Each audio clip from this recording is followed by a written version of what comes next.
This game is between Garry Kasparov and the English Grandmaster Stuart Conquest. He wasn't a Grandmaster at the time this game was played. It was in 1984, so just a little bit before Kasparov was due to challenge Karpov of World Championship. Garry Kasparov was white, opened d4, with d5, c4, c6,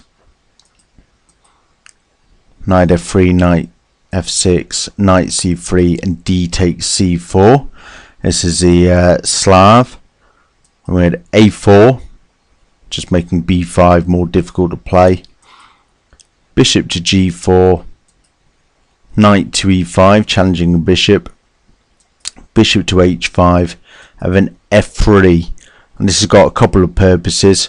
One, to support e4 if we have an e4 push, and also it can threaten g4 and hem in this bishop.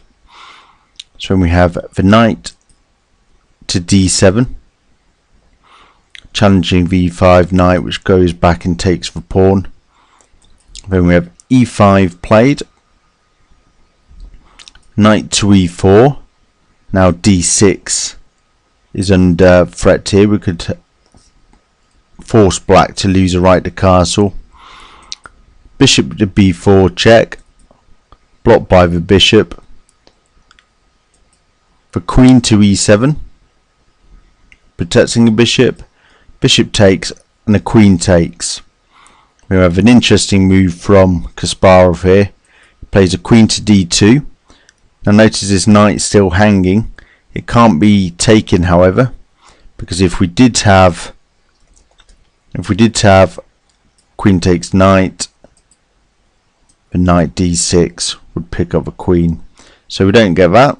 Stuart Conquest exchanges queens, and Kasparov takes with his king.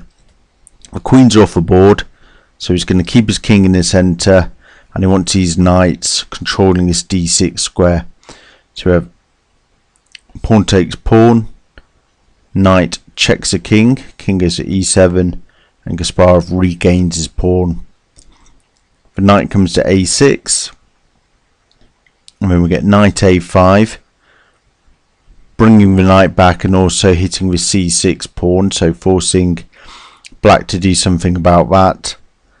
And then we have knight b4, which protects the c6 pawn, and because we don't have pawns that can advance to a3 or c3, we can't kick this knight away, and the king can't do anything about it either, because this d4 pawn keeps the king off this square. So then Kasparov plays rook a3, and we'll see the purpose of this in the next move. Knight to c5, and then e3, challenging the d4 pawn. So pawn takes pawn, and this is why rook a3 was played. We get rook takes pawn check, and the rook is centralized nicely. So we've opened up the central files, and Kasparov has claimed the file with his rook.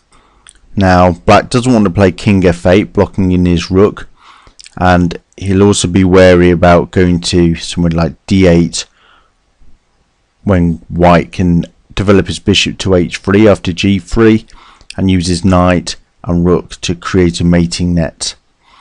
So instead he plays a king to f6, and then we get g4. Now most people's natural response would be play bishop g6, but because this king is hemmed in a little bit, if the bishop goes to g6 and takes away that square, then we see a little combination. So we'd have bishop g6, g5 check, and then the king takes a pawn, and it doesn't make any difference if he doesn't and goes to f5 instead. But king g5, rook e5 check, and we win the knight on c5. So we can't play bishop g6 yet, and instead he plays rook a to d8, and suddenly black's creating some threats of his own. Now if white was to play the king to e1, then we see knight c2 check, forking the king and the rook. And if he goes to c1, then after bishop to g6, well, I'll just show this on the board. If we had king to c2, c1 even, bishop g6 now, knight a2 would be checkmate, because this bishop takes away b1 and c2, d-files off limits, and it starts to get a little uncomfortable for white. So Kasparov plays king to e2, and now we see bishop to g6, and Kasparov plays h4 here. Now you might wonder why I didn't go for the g5 check, but there's a little difference here now with this rook on d8. g5 check, king takes, the rook checks, attacking the king and the knight, but now we get king to f4, and if the rook takes a knight, then after knight d3 stops the white king from going to e1 or f2 as escape squares.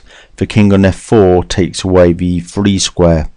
So for instance, if we have rook takes c6 here, black brings in his other rook, check, and then the king has to go to the d file, so we see king to d2, and then this knight moves with discovered check, and after we block or we move, so we say block with knight d6, knight takes a rook, and black is the exchange up.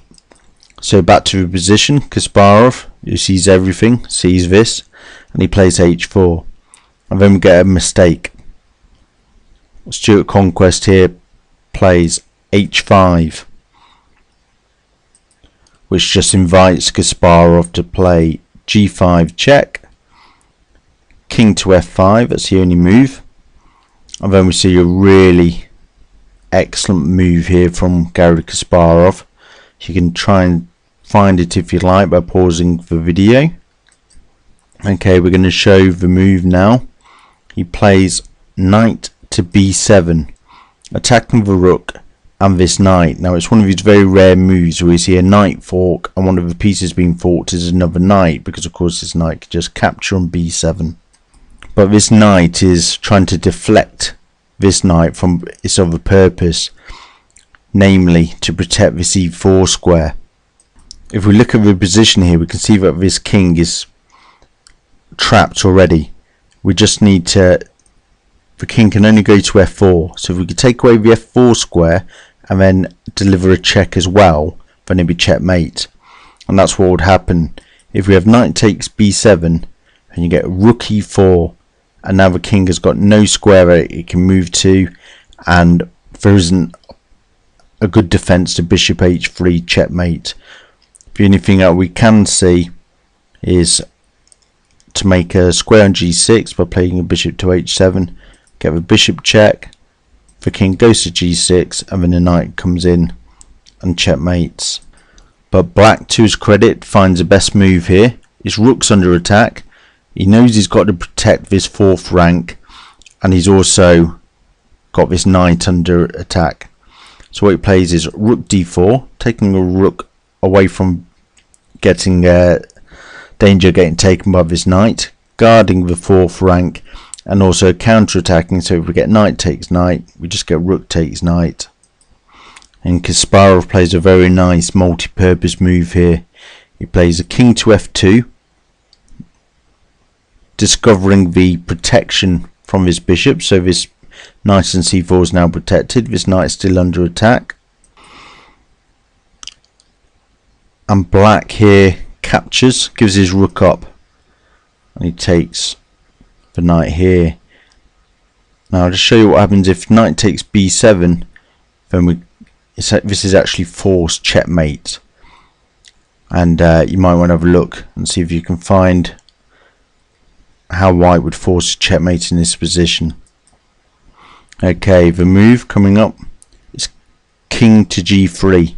King to g3 takes away the f4 square, immediately threatens rook e5 checkmate, and there's also threats of bishop h3 as well. So the best defense here be bishop to h7, bishop checks, and you can put the rook in, but we just take. His king's eventually going to have to go to g6, and then we get knight e5 checkmate again. So we can't take for knight on b7. So rook takes c4, and then Kasparov plays king to g3 again, setting more problems around a bishop h3 check. And we might wonder if can we take the knight now that this knight's gone. We can't. If we take the knight here, bishop h3 check again, and all he can do is put the rook in the way. We'll take the bishop, pawn takes, and that's checkmate. So black here has to play rook takes pawn. One of the ideas being, even though we've had to give a rook up for a pawn, is that the king will be able to go to g5 because his pawn's now undefended. So rook takes rook, and then we get knight takes knight. And if we look at this, black's got 2 knights and a pawn for the rook. So materially seems fine, but then we get rook takes knight, and now he's only got a knight and a pawn for the rook. And this is where black resigned, because if he tries to save this knight now, for instance with knight d6, then we see the excellent move king to h4, protecting this g5 pawn, and again bishop h3 checkmates on the card. So we get bishop to h7, and then to take away this g6 square we check from d3, bishop d3 check, and all he can do is put the knight in the way. The rook takes the knight, and then we just get discovered checkmate on the next move.